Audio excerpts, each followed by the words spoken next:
everybody. Welcome to my podcast. Today I'm going to talk about gaslighting, and how I'm going to do this. What I think works really well is for me to go ahead and just use examples from my life. I'm going to show you how it played out in my life. Okay, so I'm going to take an example from when my whole discard situation was happening with my husband. Okay. And these things all happened within this small period of time. I'd had a heart attack, and he's getting ready to leave. He's getting ready to abandon me. And one thing I noticed it seems like everyone is mad at me. It just all of a sudden seems like everyone is constantly mad at me, and I don't know why. And it's also striking me very strangely because here I have almost just died.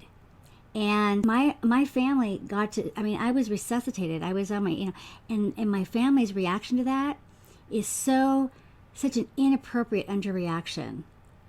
And I say that having lost a son, and what it would have been like for me if I had been there and been able to save his life. I mean, it just would have been so dramatic, and I wouldn't have gotten over it. And there was never any kind of reaction like that. It very much seemed to me like everyone was mad at me for living with disabilities. Like they would have rather I just had died. And that's a really brutal thing, but that's the case. But I would ask them, and everyone would always deny it. And I would tell my husband, it seems like your mom's mad at me, or it seems like my parents are mad at me. It seems like my brother and his wife are mad at me. And he would always be like, well, don't you think of all these people, if you're having problems with all these people, it's you, and you're being paranoid, and da-da-da. And just very disorienting. Well, as it turns out, he was definitely infusing toxic poison into all these relationships. But for the longest time, he just kept denying it. Everyone kept denying it, saying that there was nothing wrong, that I was imagining it. Telling me that I was being overly sensitive. That's a big one. You're being overly sensitive. You're making a mountain out of a molehill, that kind of thing. So that's one way that it happens. Then here's another way that it happens is take over, something that they'll take over things that I was doing competently. Like I handled all of our finances, all of our bills. I handled all our bookkeeping for our business. And the one concession he made for me after I had this heart attack was, why don't you take some time off from the office? And he took over all the finances. Well, of course, because he was going to start embezzling the money, that was a big reason for it.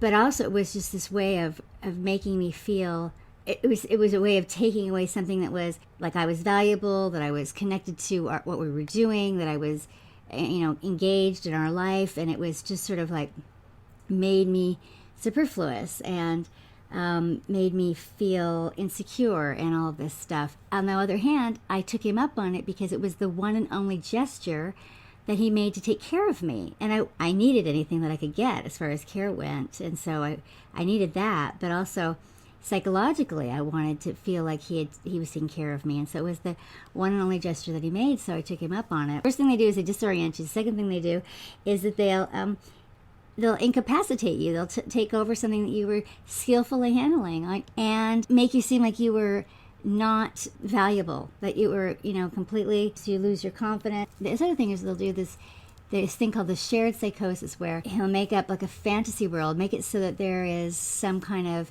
common enemy, and you've been the enemy now for a while, so it feels good to have a common enemy together with him, where he has you on the same team with him, and he puts you in the role of being the protector.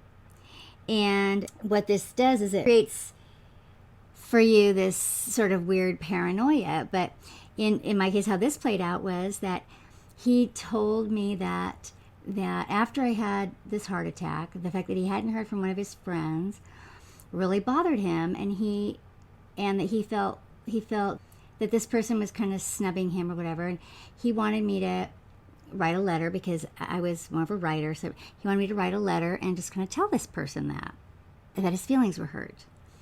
And so I did that, and then what he did is he turned around and acted like, see what I have to put up with? He acted like it was not his idea. He put me in the role of protecting him, and then acted like I was being hysterical and that it wasn't even his idea.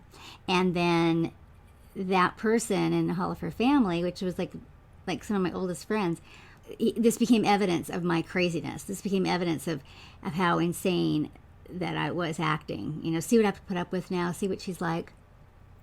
And of course, this person was narcissistic too. And so her being accused of doing anything wrong was already a huge affront. I mean, the fact that I was standing up for what he said she did wrong, which he knew, because he knew how to trigger someone who was that kind of a narcissist. So he told me to say something that would be especially offensive to her. He understood her way that she would be thin-skinned more than I did. So that's how that one works. And then they'll abuse and misuse information. Fourth thing that they'll do, they'll abuse and misuse information. So how this went down was that when he was getting ready to abandon me, he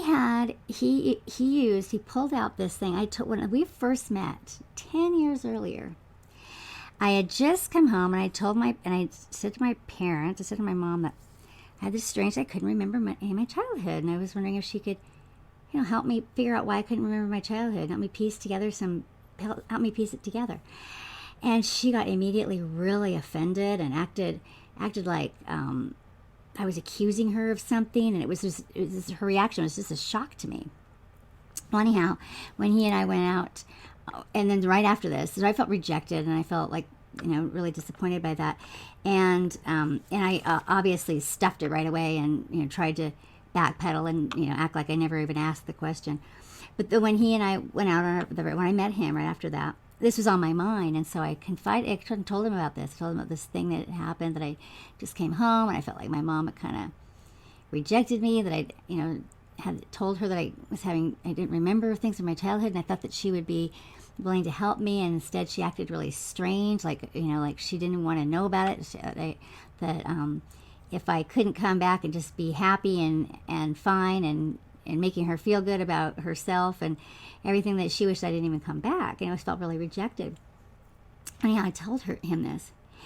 He stockpiled that, and 10 years later, he went to my mother and father and told them that I was having flashbacks from my childhood, and that my thoughts about that I have these missing memories from childhood, and that I had thoughts that I had been abused in my childhood, and this was the cause of all this depression. And that he made it sound like I had this ongoing, at the time, current issue where I was talking about my missing memories from childhood, because he remembered that would be a trigger for my parents from 10 years ago, and made it sound like it was a current thing. And sure enough, it worked like a charm. He triggered them into believing that I'd been, harboring this all this time, and I was still talking about my missing memories, and then I was going to come out blaming them for some kind of abuse, and,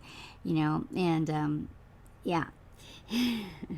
And so the final part is abuse by proxy, which is where they either get other people to abuse you, or they get you to do something that's socially unacceptable, and then that crushed down from society, cracks down on you. So, of course, he had all kinds of ways that he was facilitating my getting abused by everybody around me.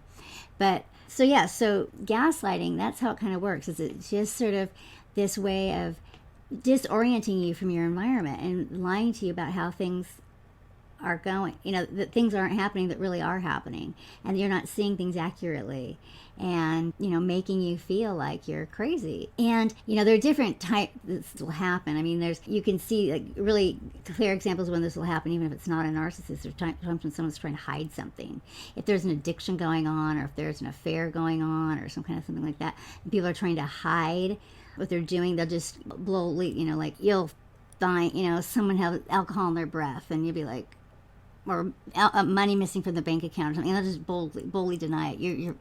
I don't know what you're talking about, or that money wasn't there, or just completely tell you a different reality, a false sense of false reality. Those are really clear examples of how gaslighting can work.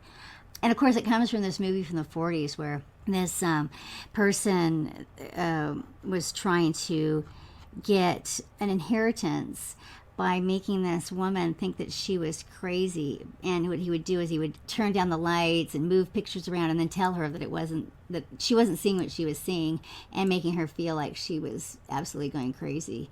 And so that's how it got the term gaslight, because the lights were gaslights back then, and he would turn them down and dim them. And that is gaslighting, and the 5 different ways that it will happen, and also called ambient abuse.